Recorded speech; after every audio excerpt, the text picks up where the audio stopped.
آپ صلی اللہ علیہ وآلہ وسلم سے عاشورہ کے دن کے روزے کے بارے میں پوچھا گیا تو آپ صلی اللہ علیہ وسلم نے فرمایا وہ گزشتہ سال کے گناہوں کا کفارہ بن جاتا ہے۔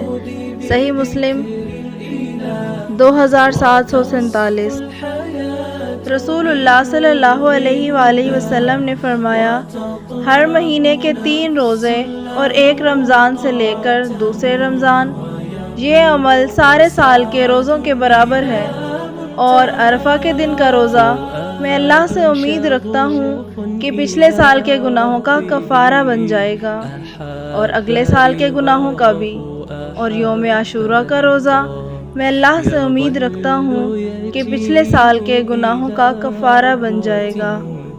صحیح مسلم 2746۔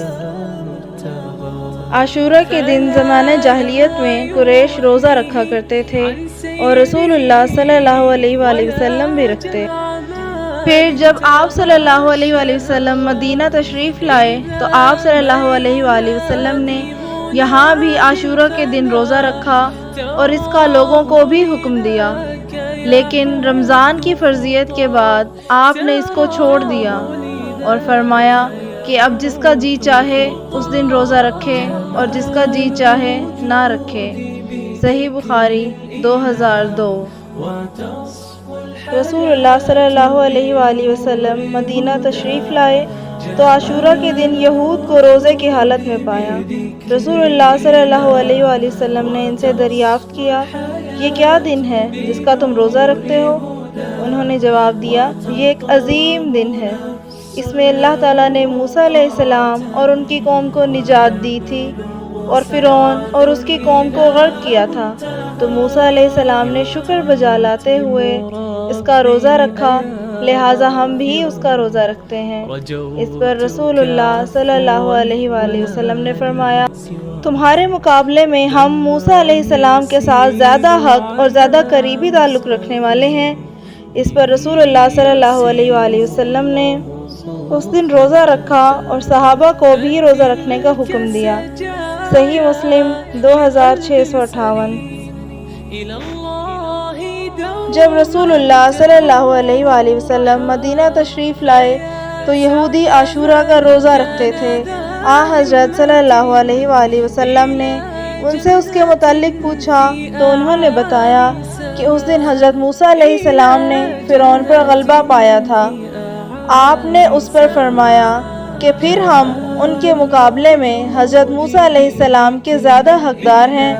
مسلمانوں تم لوگ بھی اس دن روزہ رکھو۔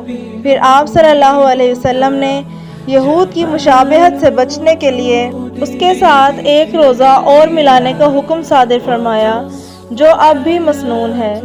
صحیح بخاری 4737۔ ابو غطفان بن ظریف کہتے ہیں میں نے حضرت عبداللہ بن عباس رضی اللہ عنہ سے سنا، فرما رہے تھے جب رسول اللہ صلی اللہ علیہ وآلہ وسلم نے یوم عاشورہ کا روزہ رکھا اور اس کا روزہ رکھنے کا حکم دیا تو صحابہ نے عرض کی اللہ کے رسول یہی دن ہے جس کی یہود و نصارہ تعظیم کرتے ہیں۔ اس پر رسول اللہ صلی اللہ علیہ وسلم نے فرمایا جب آئندہ سال ہوگا تو اگر اللہ نے چاہا ہم 9ویں دن کا روزہ رکھیں گے۔ کہا اس کے بعد آئندہ سال نہیں آیا کہ رسول اللہ صلی اللہ علیہ وسلم وفات پا گئے۔ صحیح مسلم 2666۔ عاشورہ کی صبح کو حضرت صلی اللہ علیہ وآلہ وسلم نے انصار کے محلوں میں کہلا بھیجا کہ صبح جس نے کھا پی لیا ہو وہ دن کا باقی حصہ روزہ دار کی طرح پورا کرے، اور جس نے کھایا پیا نہ ہو وہ روزے سے رہے۔ ربیع نے کہا کہ پھر بعد میں بھی رمضان کے روزے کی فرضیت کے بعد ہم اس دن روزہ رکھتے اور اپنے بچوں سے بھی رکھواتے تھے۔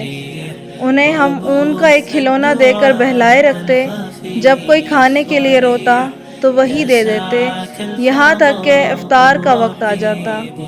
بخاری 1960۔